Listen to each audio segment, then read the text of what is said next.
ശരിക്കും ഞാൻ നിങ്ങൾക്ക് എൻ്റെ നാടിൻ്റെ മനോഹാരിത ഫുള്ളായിട്ട് കാണിച്ചു തന്നില്ല കേട്ടെ. അപ്പോൾ ഞാൻ ചെറിയൊരു 3 മിനിറ്റ് വീഡിയോ ആയിട്ട് ഞാൻ അപ്ലോഡ് ചെയ്യാണ്. അപ്പോൾ ചില ഭാഗങ്ങളൊക്കെ ഉൾക്കൊള്ളിക്കുക, ചില ഭാഗങ്ങൾ ഉൾക്കൊള്ളിക്കാത്തതായിട്ടുണ്ട്. അത് അടുത്ത വീഡിയോയിൽ നമ്മൾ ചെയ്യുന്നതായിരിക്കും. നമുക്ക് ആദ്യം ഒരു അടിപൊളി ഫ്രഷ് ഫീൽ കിട്ടുന്ന സംഭവം തരാം. ഇത് നമ്മുടെ നാട്ടിലെ നഴ്സറിയാണ് കേട്ടോ. അവിടെ നിന്ന് ഇങ്ങോട്ട് വരുന്നതാണ് നമ്മുടെ വീട്. താഴത്തേക്ക് ഇങ്ങനെ ഇറങ്ങിപ്പോയി കഴിഞ്ഞാൽ മീൻ പിടിക്കണ തോടുണ്ട്. അത് കഴിഞ്ഞിട്ട് മുകളിൽ കയറി കഴിഞ്ഞാൽ ആ കാണുന്ന ഭരണിപ്പച്ച കേട്ടോ. അറ്റത്തുനിന്ന് അങ്ങോട്ട് മുകളിലോട്ട് കയറി കഴിഞ്ഞാൽ അത് ഭരണിപ്പച്ചയാണ്. പിന്നെ കഴിഞ്ഞാൽ പിള്ളേർ കളിക്കുന്ന വീഡിയോ നല്ല കണ്ടത്തിൽ ഒരു പൊളി വൈബാണ്. ഇന്നലെ നല്ല മഴ ചാറിയിട്ട് വെള്ളത്തിലൊക്കെ അല്ല പിള്ളേർ കണ്ടത്തിൽ വെള്ളം ഉണ്ടെന്ന് വിചാരിച്ചു, പക്ഷെ ആയിട്ടില്ല.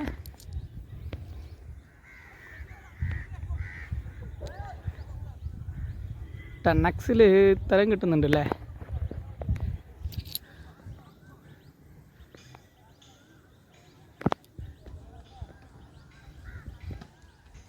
അപ്പോൾ അത് പോട്ടെ. അങ്ങനെ ആ മനോഹാരിത നിങ്ങൾ കണ്ടില്ലേ. അപ്പോൾ അത്രയും ലോങ്ങുള്ളവരെ നമ്മളിതിനകത്ത് സൂം ചെയ്തിട്ട്, ഇത് നമ്മുടെ വർഷങ്ങളായിട്ട് ഇവിടെ താഴത്തുള്ള നമ്മുടെ പുഷ്പേച്ചിയുടെ വീടാണ്. നമ്മൾ ചെറുപ്പം തൊട്ട് ഏതാണ്ട് കുഞ്ഞിലായിരിക്കണം മുതലേ അറിയണതാണ്. ഇത് പിന്നെ എൻ്റെ ഒരു അമ്മാവൻ്റെ വീടാണ്. പിന്നെ അങ്ങനെ നമ്മളിത് നഴ്സറിയുടെ മുകളിൽ താഴത്തേക്ക് ഇറങ്ങി നേരെ നടക്കുന്നത് ഞാൻ മീൻപിടുത്തത്തിൽ പിച്ച വെച്ച് നടന്ന സ്ഥലം. ഇതാണ് കേട്ടോ വീട്.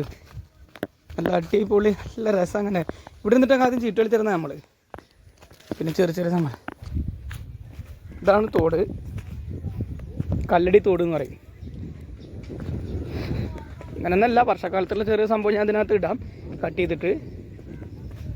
അടിപൊളിയായിട്ട് നല്ലൊരു അടിപൊളി വിരാല് കുളച്ചിട്ടുണ്ട് കണ്ടോ. ഇത് പറ്റാത്തൊരു കുണ്ടായിരുന്നേ. പിന്നെ അവിടെ അറ്റത്ത് കാണുന്ന ഷാപ്പ് കേട്ടോ. ഞാനിവിടെ നിന്നിട്ടൊക്കെ വല വീശുക. അപ്പോൾ ആ വല അടിപൊളിയായിട്ട് മറ്റേ മീൻ പിടിച്ചതിനൊക്കെ ഇപ്പം ഇങ്ങനെ തെളിഞ്ഞിട്ട് നോക്കണ്ട. ഒന്ന് മഴ ആയി കഴിഞ്ഞാൽ നല്ല മൊന്ത പിടിച്ച സ്ഥലമാവും. നല്ല മൊന്ത പിടിച്ചിട്ടുള്ള സ്ഥലമായിരിക്കും ഇവിടെയൊക്കെ. ക്രിക്കറ്റ് കളിച്ചിട്ടൊക്കെ വർഷങ്ങൾ കുറേ കളിക്കാൻ കൂടണം.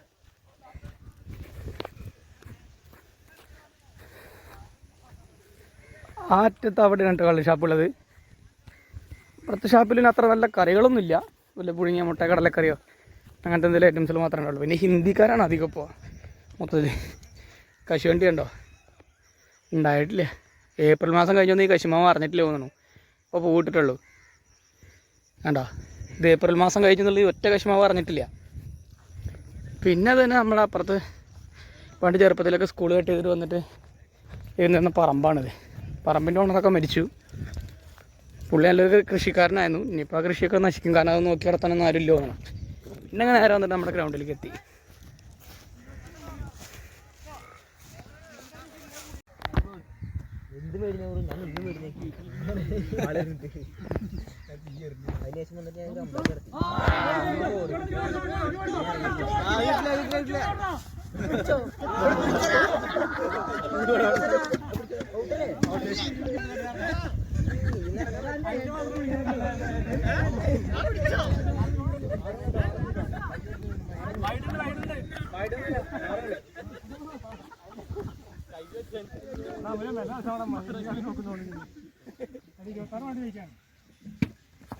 ഓടിക്കോ.